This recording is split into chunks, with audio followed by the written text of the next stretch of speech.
నమస్తే, welcome to hello doctor. ఇవాల్టి hello doctor లో టాపిక్ ఆర్థరైటిస్. ఆర్థరైటిస్ అంటే ఏంటి, వీటి లక్షణాలు ఎలా ఉంటాయి, ఎవరిలో ఎక్కువగా వస్తుంది, దీనికి ట్రీట్మెంట్ ఏ విధంగా ఉంటుందో తెలియజేయడానికి మనతో పాటు స్టూడియోలో ఉన్నారు హోమియో కేర్ ఇంటర్నేషనల్ నుండి డాక్టర్ మౌనిక గారు ఉన్నారు. వారిని అడిగి వివరాలు తెలుసుకుందాం. అలాగే మీరు కూడా ఇలాంటి సమస్యతో బాధపడుతుంటే స్క్రీన్ మీద డిస్ప్లే అవుతున్న నెంబర్కి కాల్ చేసి డాక్టర్ గారితో లైవ్ లో మాట్లాడొచ్చు. Hello doctor, very good afternoon. Hello అండి. ఫస్ట్ ఈ ఆర్థరైటిస్ అంటే ఏంటి? సో జనరల్గా ఆర్థరైటిస్ అనేది మనకి బోన్కి సంబంధించిన ఇష్యూ లాగా చెప్పుకోవచ్చు అనమాట. సో ఎప్పుడైతే మనకి జాయింట్స్లలో ఎస్పెషల్లీ ఎముక ఎక్కడైతే కలుస్తాయో దాన్ని మనం జాయింట్ అని చెప్తూ ఉంటాం. సో ఆ జాయింట్ దగ్గర మనకు కంటిన్యూస్గా మోషన్ ఉండడం వల్ల, అంటే మన మూమెంట్స్ కంటిన్యూస్గా ఉంటూ ఉంటాయి, మన ప్రతి ఒక్క జాయింట్ని మనం రెగ్యులర్గా యూజ్ చేస్తూ ఉంటాం కాబట్టి సో అంటే ఏజ్ పెరిగే కొద్దీ కూడా అక్కడ అరుగుదల అనేది కనిపిస్తూ ఉంటుందన్నమాట. So most of the times మన వెయిట్ బేరింగ్ జాయింట్స్ అనేది మన నీస్ కానివ్వండి, యాంకిల్స్ అంటాం, అంటే మోకాలు కానివ్వండి, మెడమలు కానివ్వండి, వాటిలో అరుగుదల ఎక్కువగా కనిపిస్తుంది. సో ఈ అరుగుదల ఎక్కువగా అయినప్పుడు దానివల్ల వచ్చే పెయిన్ కానివ్వండి, దానివల్ల వేరే లక్షణాలు ఏవైతే వస్తాయో, మనకి చిన్నగా వాపు ఉండడం కానివ్వండి, అడుగు తీసి అడుగు వేయడానికి ప్రాబ్లమాటిక్గా ఉండడము, కొన్నిసార్లు కాలంతా పట్టేసినట్టుగా ఉండడము, దాంతోపాటుగా ముళ్ళు కూర్చున్నట్టుగా ఉండడము, ఇవన్నీ కూడా మనకి లక్షణాల్లాగా చెప్పుకోవచ్చు అనమాట. సో ఇన్ జనరల్గా మనం ఆర్థరైటిస్ అంటే కనుక ఏదైనా బోన్ ఇష్యూని మనం ఆర్థరైటిస్ లాగా చెప్పుకోవచ్చు. ఇఫ్ ఇన్ కేస్ అది అరుగుదలకు సంబంధించిన సమస్య అయితే కనుక దాన్ని మనం ఆస్టియో ఆర్థరైటిస్ అని చెప్తాము. లేదు అక్కడ మనకి వాతంకి సంబంధించిన సమస్య, అంటే వాపు ఉండడము, దాంతోపాటు పెయిన్ ఉండడము, దాంతోపాటు లోపల నుంచి మనకి వేడి అనేది తెలియడము, ఇవన్నీ కనిపించినట్టయితే కనుక మనం దీన్ని రుమటైడ్ ఆర్థరైటిస్ అని చెప్పొచ్చు. లేదు ఆల్రెడీ మనకి సోరియాసిస్ ఉంది, అంటే స్కిన్ కంప్లైంట్స్ ఉంది, దానివల్ల నొప్పులు వస్తున్నాయి అంటే కనుక మనం దాన్ని సోరియాటిక్ ఆర్థరైటిస్ అని ఇలా చాలా విధాలుగా డిస్క్రైబ్ చేసుకోవచ్చు అనమాట. So on the whole arthritis అనేది మనకి కీళ్ళకు సంబంధించిన సమస్యలాగా చెప్పొచ్చు. ఓకే, ఇది రావడానికి మెయిన్ రీజన్ ఏంటంటారు, ఆర్థరైటిస్ సమస్య రావడానికి? సో ఆర్థరైటిస్ రావడానికి రీజన్, ఒక్కొక్క ఆర్థరైటిస్కి ఒక్కొక్క రీజన్ ఉంటుందండి. సో జనరల్గా ఆస్టియో ఆర్థరైటిస్ విషయాన్ని తీసుకున్నట్టయితే కనుక ఏజింగ్ వల్ల, అంటే మనం ఏజ్ పెరిగే కొద్దీ ఫీమేల్లో తీసుకున్నట్టయితే కనుక 30-35 అబోవ్ వాళ్ళలో, అలాగే మేల్లో తీసుకున్నట్టయితే 40-45 అబోవ్ వాళ్ళలో కాల్షియం డెన్సిటీ తగ్గడము, అలాగే బోన్ డెన్సిటీ తగ్గడము, ఇలా రీజన్స్ ఉండడము, దాంతోపాటు విటమిన్ D3 తక్కువగా ఉండడం వల్ల మనకి ఎముకలు అనేది చాలా అరిగిపోతూ ఉంటాయన్నమాట. సో ఈ ఏజ్ రిలేటెడ్ ఇష్యూని మనం ఆస్టియో ఆర్థరైటిస్ లాగా తీసుకోవచ్చు. అలాగే రుమటైడ్ ఆర్థరైటిస్ అంటే ఏంటి అంటే మనకి ఆటో ఇమ్యూన్ డిసార్డర్ లాగా చెప్పుకోవచ్చు. అంటే మన రోగనిరోధక వ్యవస్థ ఏదైతే ఉంటుందో అది జనరల్గా మనకి ఏదైనా చిన్న దగ్గు, జలుబు, ఏదైనా పార్టికల్ మన బాడీలో వెళ్ళింది అంటే కనుక మనం దాన్ని తీసేయడానికి, ఇఫ్ ఇన్ కేస్ గొంతులో వెళ్ళినట్టయితే కనుక మనం దగ్గు ద్వారా ఆ పార్టికల్ని బయటకు తీసేయడానికి ఇట్లాంటి హెల్ప్ చేస్తూ ఉంటుంది అనమాట మన బాడీ ఇమ్యూన్ సిస్టమ్ అనేది. సో ఇట్లాంటి మన ఇమ్యూన్ సిస్టమ్, అంటే మన బాడీకి హెల్ప్ చేసే immune system if in case అది కంటిన్యూస్ స్ట్రెస్లో ఉండడము, స్ట్రెస్ అనేది ఎమోషనల్ స్ట్రెస్ కానివ్వండి, మెంటల్ స్ట్రెస్, ఎటువంటి ఫిజికల్ స్ట్రెస్, ఎటువంటి స్ట్రెస్ వల్లనైనా కానివ్వండి, లేకపోతే ఓవర్ యూసేజ్ ఆఫ్ మెడిసిన్ వల్ల కానివ్వండి, అది సరిగ్గా యాక్ట్ చేయకుండా మన సెల్స్ని వేరే సెల్స్ లాగా గుర్తించి దాని మీద తిరుగుబాటు చేసినట్టయితే కనుక అక్కడ మన ఆ జాయింట్స్లో ఎక్కడైతే అది తిరుగుబాటు చేస్తుందో ఆ జాయింట్స్లో మనకి ఇన్ఫ్లమేషన్, అంటే వాతంకి సంబంధించిన సమస్య ఇది కనిపిస్తూ ఉంటుంది. దీన్ని రుమటైడ్ ఆర్థరైటిస్ అని చెప్తాం అనమాట. సో దీనికి జనరల్గా ఏజ్ రిలేటెడ్ ఏమి ఉండదు అనమాట. సో ఏ ఏజ్ వాళ్ళలోనైనా ఇది చూసే ఛాన్సెస్ ఉంటాయండి. రైట్, కాలర్ ఉన్నారండి, మాట్లాడదాం. పీర్జాది గారు, నమస్తే అండి. నమస్తే అండి. డాక్టర్ గారితో మాట్లాడండి, మీ ప్రాబ్లం ఏంటో చెప్పండి. మేడం నమస్తే. మేడం నమస్తే అండి, చెప్పండి మా. మేడం నాకు బ్యాక్ పెయిన్ మేడం. ఓకే, ఎప్పటి నుంచి ఉందండి? నాకు లాస్ట్ ఇయర్ వచ్చింది మేడం. వస్తే డాక్టర్ ఆర్థోపెడిక్ దగ్గరికి వెళ్తే డిస్క్ ప్రాబ్లం అని చెప్పారు. ఓకే అండి. అప్పుడు మెడిసిన్ వాడామండి, అప్పుడు తగ్గిపోయింది. మళ్ళీ ఇప్పుడు 2 months నుంచి స్వెల్లింగ్ వచ్చి పెయిన్ వస్తుంది మేడం. ఓకే అండి. సో స్వెల్లింగ్ అనేది మీకు ఎక్కడ వస్తుంది? అది కిడ్నీలు మధ్యలో మేడం. ఓకే అండి, ఓకే. సో మీకు ఇన్ జనరల్గా డిస్క్ ప్రాబ్లంలో మనకు అంత క్లియర్గా కనిపించదు. అక్కడ స్వెల్లింగ్ మీకు కనిపిస్తుందంటే అక్కడ సివియారిటీ ఎక్కువగా ఉంది. ఒకసారి మనకి డిస్క్ ప్రాబ్లం వచ్చింది అంటే కనుక మనము ఇన్ జనరల్ అలోపతిక్ మెడికేషన్లో ఇఫ్ ఇన్ కేస్ మనము సర్జరీ కాకుండా ఓన్లీ మెడికేషన్ వాడినట్టయితే కనుక ఆ టైం బీయింగ్కి రిలీఫ్ ఇవ్వడానికి కోసమే మాత్రమా. సో అది కంప్లీట్ ట్రీట్మెంట్ కాదు. సో సర్జరీకి వెళ్ళాల్సిన పరిస్థితి లేదు, కానీ అలా అన్ని మెడిసిన్స్తో తగ్గట్లేదు అంటే ఈ మధ్యలో సిచ్యువేషన్ ఏదైతే ఉంటుందో అది చాలా పెయిన్ఫుల్గా ఉంటుంది. అంటే టాబ్లెట్స్ వేసుకుంటే తగ్గిపోతుంది కానీ రిపీటెడ్గా వస్తూ ఉంటుంది అనమాట. సో అలా రిపీటెడ్గా వస్తుంది కదా అని మనం దాన్ని సర్జరీ కూడా చేయలేము. సో అలాంటప్పుడు మన హోమియోపతిక్ మెడిసిన్స్ చాలా బాగా పనిచేస్తాయమ్మా. సో మీరు డిస్క్ బల్జ్ ఉన్నా కానివ్వండి, డిస్క్ ప్రొలాప్స్ ఉన్నా కానివ్వండి, డిస్క్ హర్నియేషన్ ఉన్నా కానివ్వండి, ఏ సమస్య ఉన్నా కూడా మన హోమియోకేర్ ఇంటర్నేషనల్లో మంచి ట్రీట్మెంట్ అవైలబుల్ ఉందమ్మా. ఒకసారి మీ రిపోర్ట్స్ అన్ని కూడా తీసుకొని నియరెస్ట్ హోమియోకేర్ బ్రాంచ్ని సంప్రదించండి. రైట్, మరో కాలర్ ఉన్నారు కడప నుండి. ధనలక్ష్మి గారు నమస్తే అండి. హలో, కాదు మేడం, నేను తిరుపతిలో వినిపిస్తుందా అండి? ఎంత పెరిగింది అనమాట. ఎక్కడమ్మా? వాళ్ళు హలో చెప్పండి మా. కాదు మేడం, నేను తిరుపతిలో ట్రీట్మెంట్ తీసుకున్నా.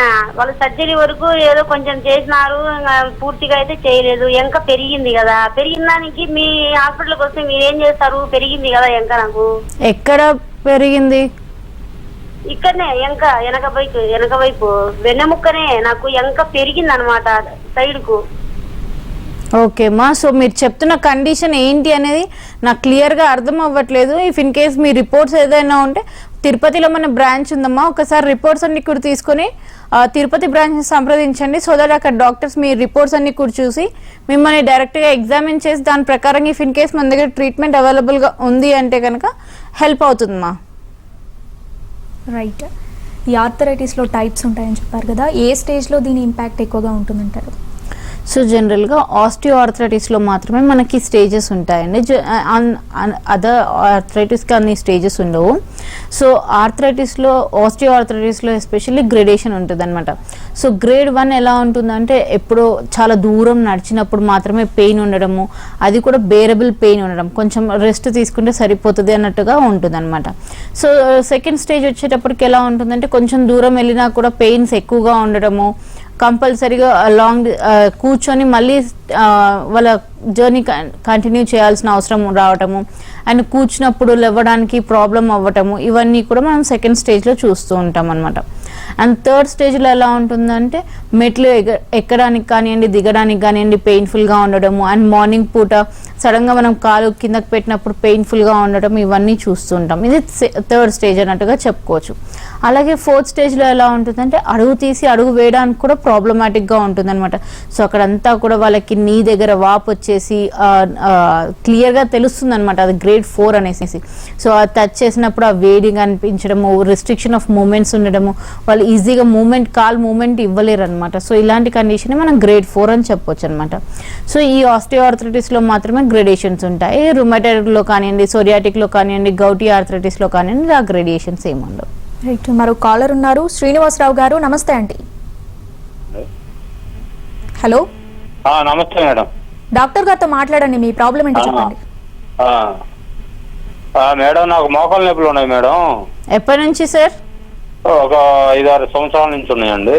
ఓకే, మామూలుగా అలోపతి వాడుతున్నాం, తగ్గట్లేదండి. అది మీ దగ్గర టీవీ చూసి లైవ్ లో.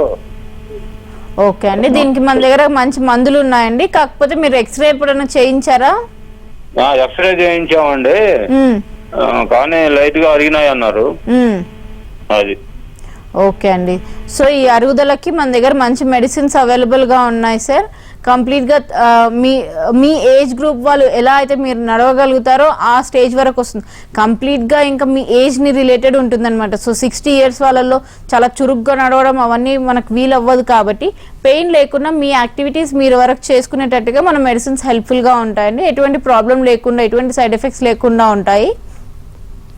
ఒకసారి మీ ఎక్స్రే రిపోర్ట్ తీసుకుని నియరెస్ట్ బ్రాంచ్ సంప్రదించండి సార్. సో దట్ వాళ్ళు కంప్లీట్గా ఎగ్జామిన్ చేసి మీకు ట్రీట్మెంట్ అందిస్తారు.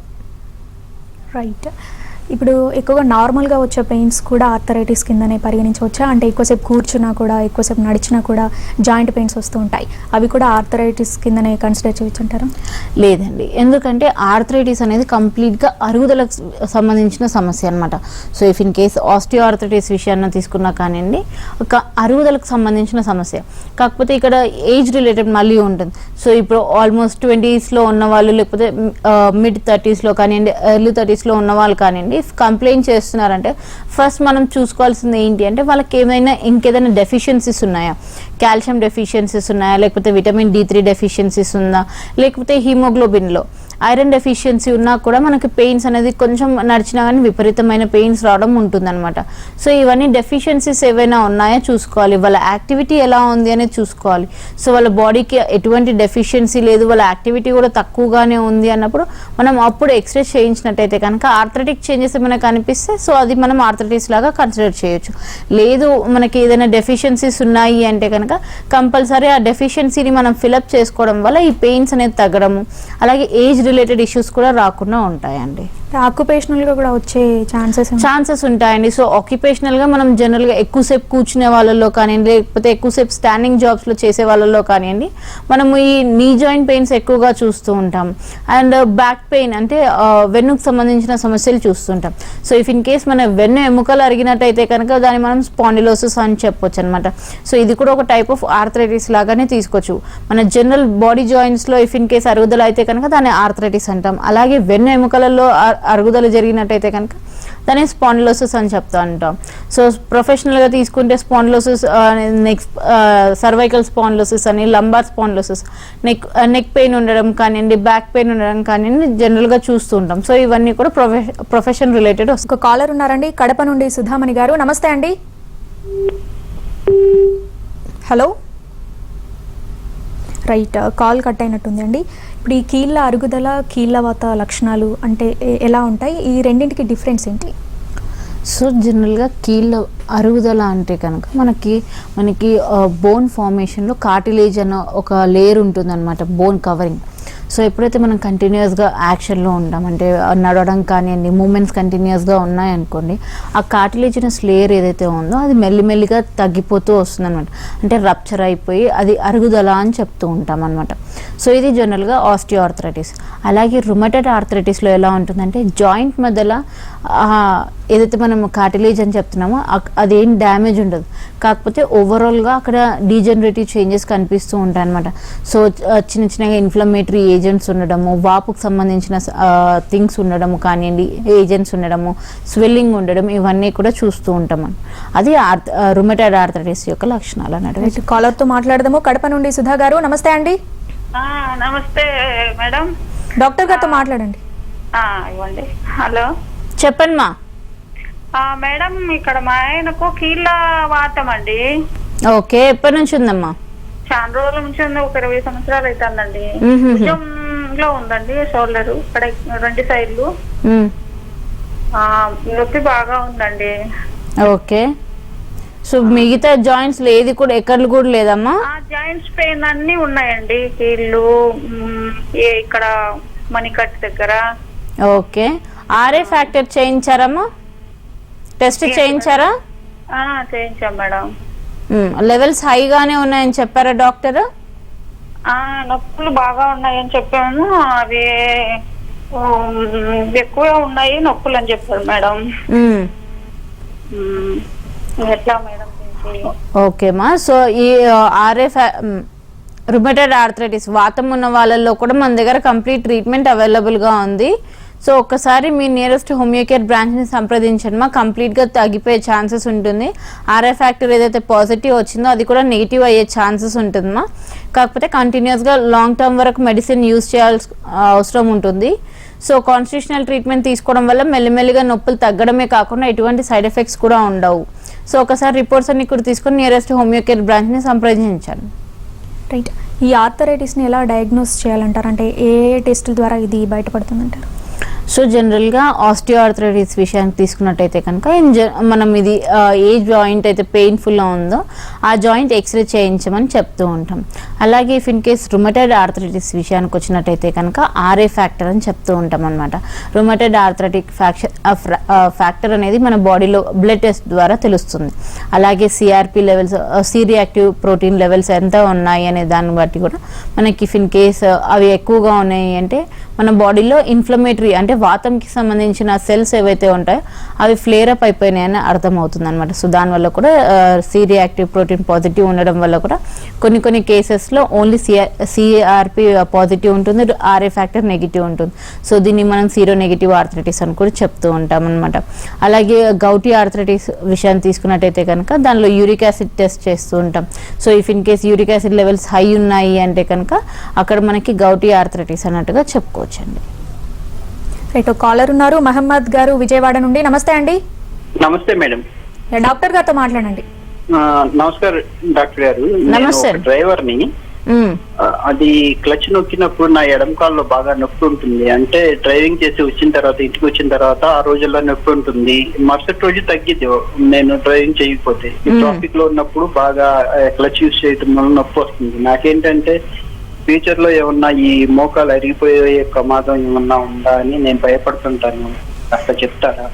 ఓకే అండి. సో ఇప్పుడు మీరు క్లచ్ ప్రెస్ చేసినప్పుడు మీకు నొప్పి వస్తుందంటే హీల్ రీజియన్లో అంటే మెడమ వెనక భాగంలో పెయిన్ వస్తుందా లేకపోతే ముందల కాలు దగ్గర వేళ్ళ దగ్గర పెయిన్ వస్తుందా అండి? ముందు పక్క పెయిన్ ఉంటుంది మేడం. అంటే ఇంటికి వచ్చేసిన తర్వాత అనిపించింది. నేను ట్రాఫిక్ లో ఉన్నప్పుడు అనిపించదు.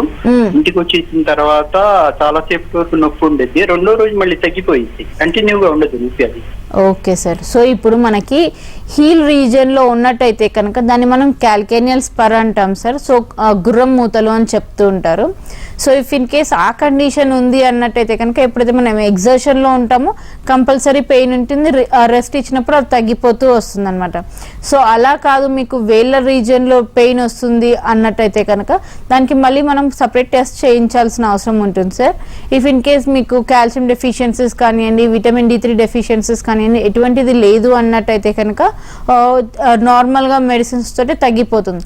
లేదు ఆ డెఫిషియన్సీస్ ఉన్నాయి అలాగే క్యాల్కేనియర్ స్పర్ ఉంది అంటే కనుక కంపల్సరీగా లాంగ్ టర్మ్ ట్రీట్మెంట్ తీసుకోవాల్సిన అవసరం ఉంటుంది సార్. అలాగే మీకు కొంతవరకు ఆర్థోపెడిక్ చెప్పులు వాడాల్సిన అవసరం ఉంటుంది.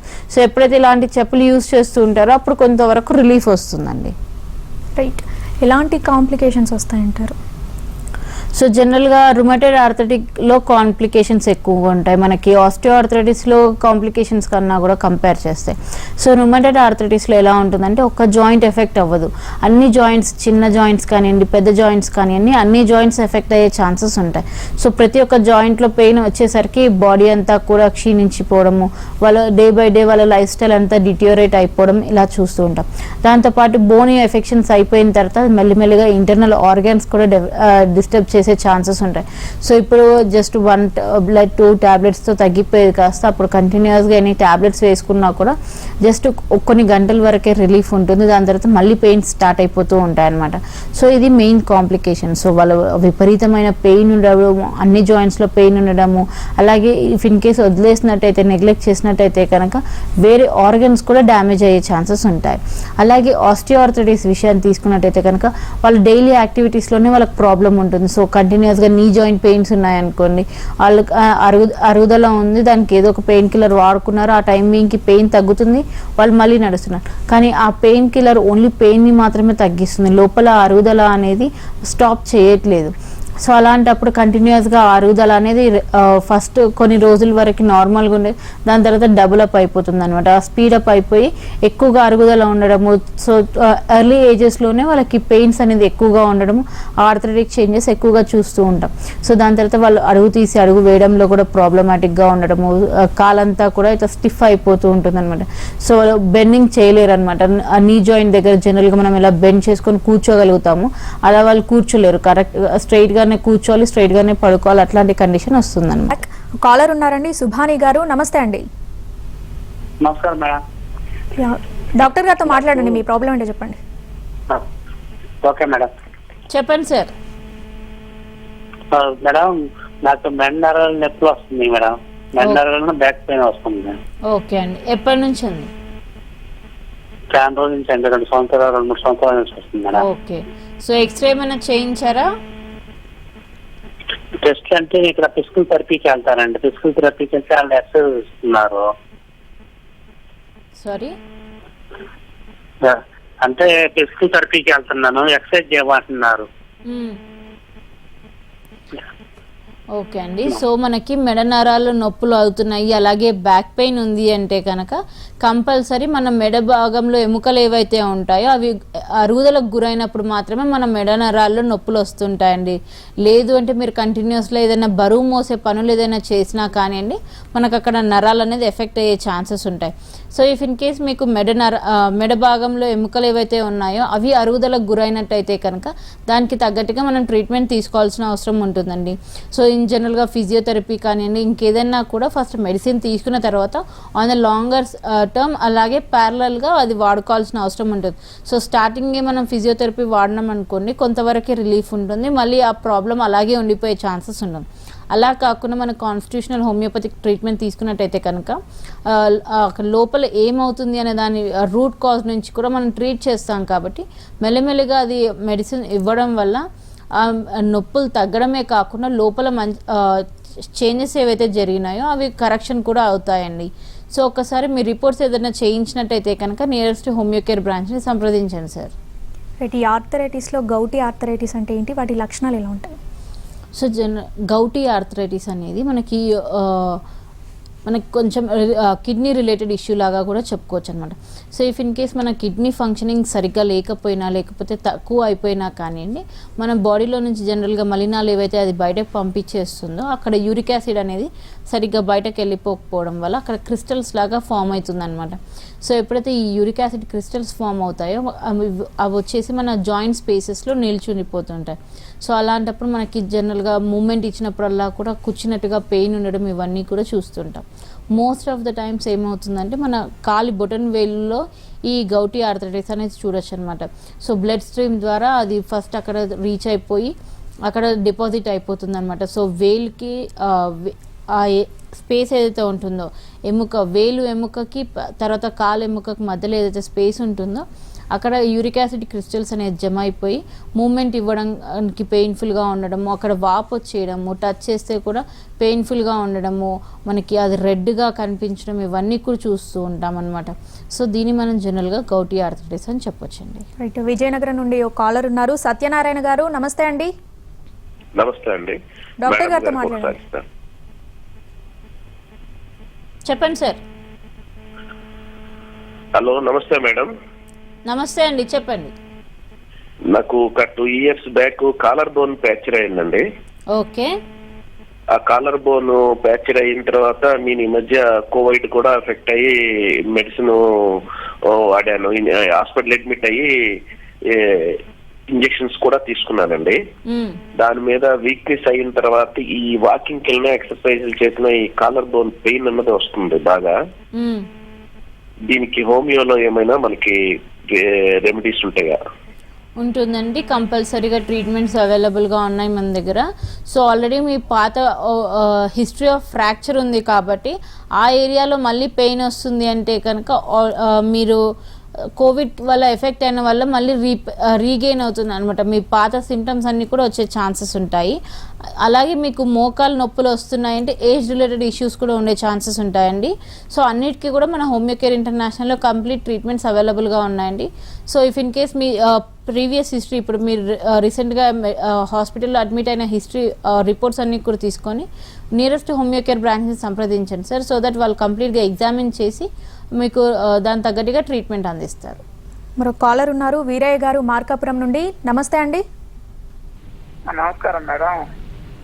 డాక్టర్ గారితో మాట్లాడండి. చెప్పండి సార్. నమస్కారం మేడం. నమస్తే అండి, చెప్పండి.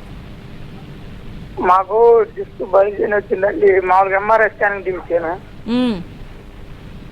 డిస్క్ బల్జన్ వచ్చింది. మాకు ఎంఆర్ఐ స్కానింగ్ తీస్తే ఎక్కడుందండి డిస్క్ బల్జ్? L4 L5 దగ్గర ఉన్నదని చెప్పారు. కానీ నేను అంటే నడుం ప్రాంతం అండి. అదే అండి, కుడి కాలు మొత్తం కింది కాలు లాగినట్టు నొప్పి పెయిన్ వస్తుంది. కనీసం ఈ నుంచి ఒక 1/2 కిలోమీటర్ కూడా నడవలేకపోతున్నాను. ఓకే. అది ఆల్రెడీ హోమియోపతి నేను 4-5 నెలలు వాడాను. ఓకే అండి. కానీ తగ్గట్లేదు, ఏం చేయాలో అర్థం కావట్లేదు. డాక్టర్ కాడికి పోతే సర్జరీ అని చెప్పారు. Okay. So disc bulge problem ఏదైతే ఉందో అది మెడిసిన్స్ తోటి 4-5 మంత్స్లోనే తగ్గదండి, అది లాంగ్ టర్మ్ యూజ్ చేయాల్సి ఉంటుంది.